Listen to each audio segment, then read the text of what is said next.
Jeff had those feelings. We're talking. We had already done a concert, you know, in Echo Park, and we like, you know, sold it out. Monday night we had Greedo, Ralphie the Plug, Desto Dub, everybody come out. Cypress as well was spinning, and we did that. That was the first Don't Come to LA, but we didn't have a name for it yet. Yeah. That was like the first time we came together for a concert, and we did that.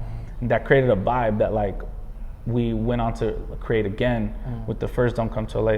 So it was just like that mixture of that, brainstorming ideas, and you know, we went back and forth, and Jeff was like, "Don't come to LA," and I was like, "That's it, right there. That's the right. name. Just naturally came. That's the name. Don't say any more names. That's the name." That was it. Now speaking of Jeff Weiss, you know, coming together with him for that show, and then also Jeff Weiss, you said he made you more so a partner. Yeah.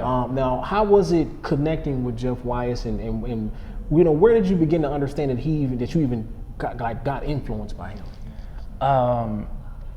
So it was like he randomly hit me up, maybe like I want to say like April or March, like early in like the year of 2017, and I was just like, yo, I was already like following him and reading all his stuff, and I was just like, who is this guy? Why did he follow me? Like why me? You know what I'm saying? Like, and then so like, you know, he DM'd me, I think, or maybe I DM'd him and was just like, yo, bro, appreciate you, da da da, and then he's just like, yeah, bro, you know, I really love what you're doing with Rosecrans. And I'm just like, what? Like, people are paying attention to this shit?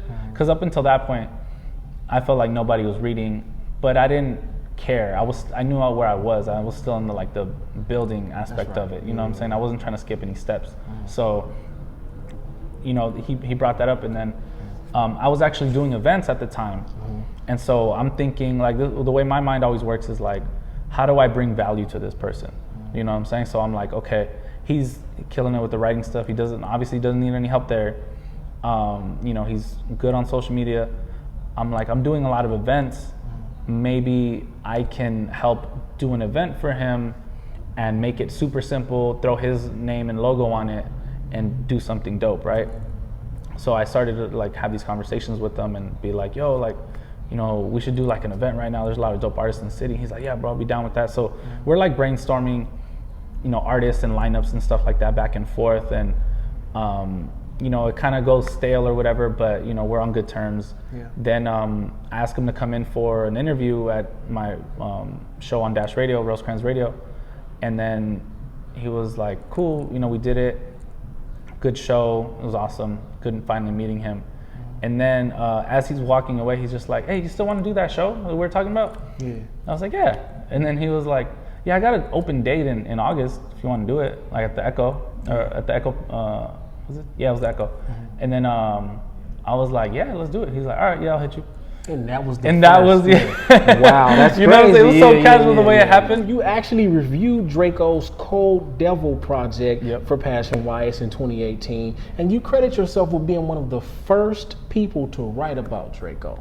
Yeah. Now, what do you remember? What exactly when you wrote about him, and you guys established a relationship throughout that time. So, what was it like when you first met Draco, and how do you feel? How did you feel about his growth, and then of course his passing?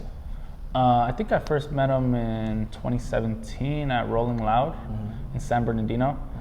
He was with Shoreline and the Stink Team, and I seen him and I was just like, oh shit, Draco's here. You know, I want to make sure, say what's up to him and, you know, get a picture and shit like that, you know. So that was the first time I met him. It was a cool interaction, nothing negative to take out of it.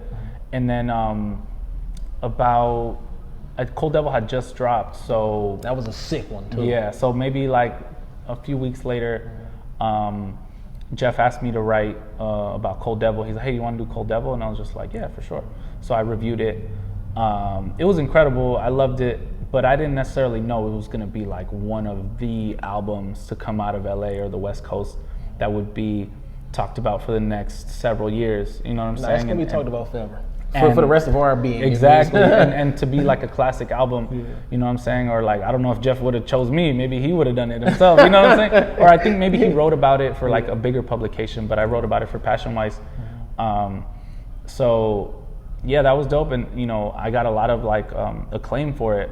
You know, I didn't really expect that to happen because I had never written anything that went like even remotely viral or anything like that people started just reposting and picking up and, you know, congratulating me for. That was the first time that ever happened. So that was just like, yo, I'm getting recognized for my writing, and I was super proud of what I wrote because took a long time, several drafts, but by the time it was over, I was like, yo, I can look back at the article today and still like that shit. And that's rare as a writer. A lot of times you'll be like, oh, I wish I would have said this or said that, but like I'll stand on that shit. Like it's still beautifully written to this day.